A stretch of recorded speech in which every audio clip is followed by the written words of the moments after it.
Bismillahirrahmanirrahim. Assalamu alaikum, dear students. Hope you are all doing fine at your places. I welcome you all in the last lecture of unit number 1, heating and cooling. Today you will learn about features and functioning of vacuum flask. What is a vacuum flask? A vacuum flask can keep drinks hot or cold for hours. An excellent example of how we can use design to reduce heat transfer practically is vacuum flask.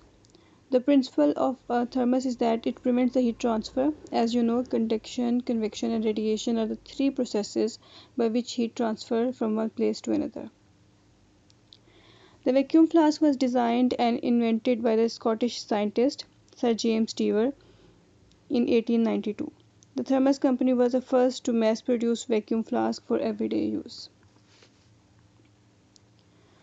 You need to know the design features that have helped to stop the heat being lost from the liquids, so they can remains cold or hot for hours.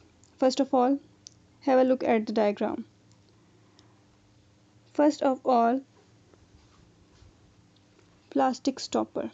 You can see a plastic stopper at the top of the bottle. It is a poor conductor of heat. It does not allow heat to pass through it, and also it reduces the convection, because you know that convection only happens in liquids and gases. It does not happen in the solid. So these are the two main reasons that the stoppers have stopped or reduced the heat loss, and also stoppers stop the spilling of the water or stop the water falling out of it. Then secondly, glass or plastic. These are the poor conductors of heat. It reduces the heat loss from the bottle. Vacuum or the air gap with the air removed. The vacuum there, it means that there is no air. This is the real reason for this double walled container.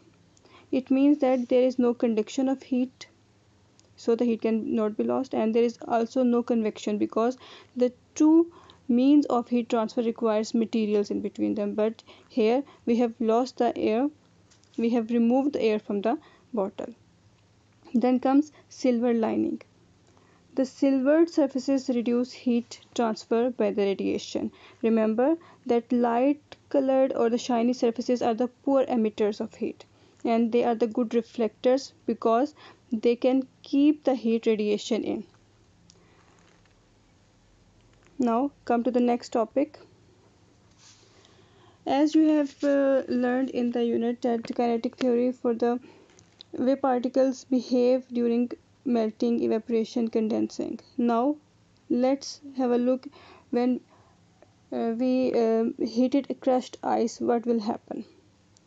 This is a simple experiment, you can easily understand.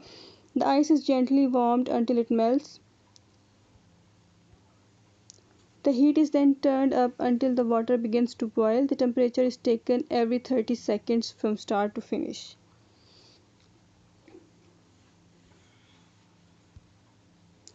Now see what happens. This graph will show you the results. In the stage 1, have a look at the stage number 1. The heat energy is raising the temperature of the ice up to 0 degree centigrade, that is the melting point.